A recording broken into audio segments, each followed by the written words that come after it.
ఆంధ్రప్రదేశ్లో ముఖ్యమంత్రి ప్రత్యర్థి పార్టీని నిత్యం విమర్శిస్తూ ఉంటారు. రౌడీలు, గోండాలు, ఏకంగా గొడ్డలి పార్టీ అంటూ తీవ్రమైన విమర్శలు చేస్తూ ఉంటారు. కానీ ఆంధ్రప్రదేశ్లో తెలుగుదేశం పార్టీ ఎమ్మెల్యేలు హద్దు పద్దు లేదన్నట్టుగా సాగిపోతున్నారు. ఒక ఎమ్మెల్యే ఫారెస్ట్ సిబ్బందిని కిడ్నాప్ చేసి గెస్ట్ హౌస్లో బంధించి తీవ్రంగా హింసిస్తారు. ఆయన మీద కనీస చర్యలు కూడా ఉండవు. ఇంకో ఎమ్మెల్యే టోల్గేట్లో తమ మాట వినలేదని సిబ్బంది మీద చెలరేగిపోతారు. ఇష్టారాజ్యంగా గొడ్డును బాదినట్టుగా బాదుతారు. కానీ ఆ ఎమ్మెల్యే మీద కూడా ఎటువంటి చర్యలు ఉండవు. చంద్రబాబు సీరియస్ అయ్యారు, చంద్రబాబు ఆగ్రహించారు, హద్దులు మీరితే కఠిన చర్యలని హెచ్చరించారు. ఇలాంటి కథనాలు మాత్రం వస్తాయి.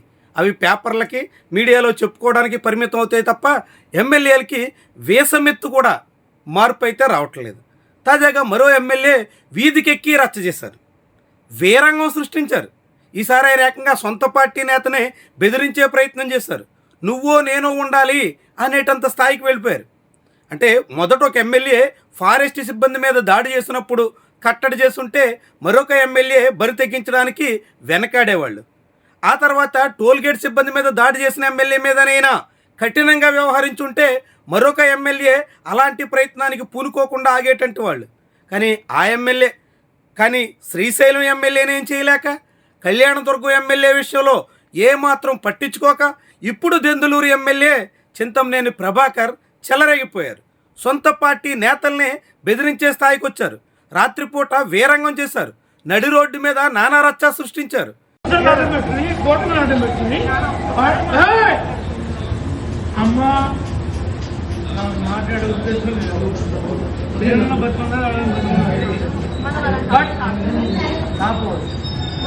కానీ ఇప్పుడు నా ఫ్యామిలీ గురించి నేను వాడెందుకు మాడాడు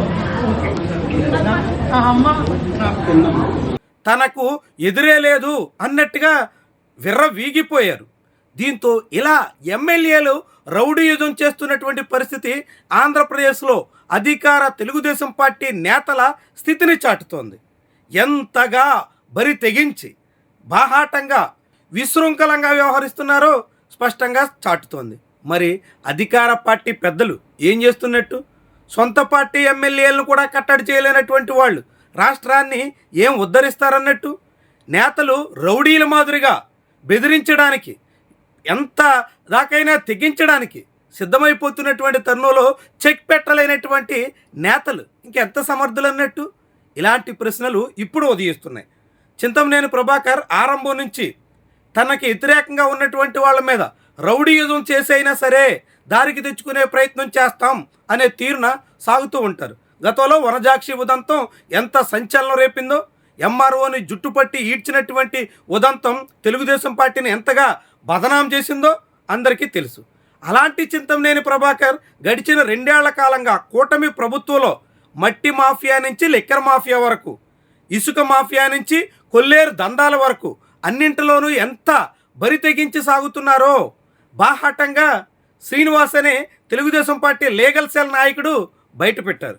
ఈడ్పుగంటి శ్రీనివాస్ టీడీపీ లీగల్ సెల్ రాష్ట్ర ఉపాధ్యక్షుడిగా ఉన్నటువంటి నేత తన పార్టీకే చెందినటువంటి ఎమ్మెల్యే సాగిస్తున్నటువంటి అవినీతి అక్రమాలు సహించలేక బయట పెడితే ఇప్పుడు ఎమ్మెల్యే మరింత రెచ్చిపోయి ఏకంగా తన పార్టీ రాష్ట్ర స్థాయి నాయకుడి మీదే, అడ్వకేట్గా ఉన్న లీగల్ సెల్ ఉపాధ్యక్షుడి మీదే వీరంగం చేసినటువంటి వైనం చాలా పెద్ద చర్చనీయాంశంగా మారుతోంది. ఇది తెలుగుదేశం పార్టీ అధిష్టానం చేతగానితనానికి కొలబద్దనా అనే ప్రశ్న కూడా ఉదయిస్తోంది.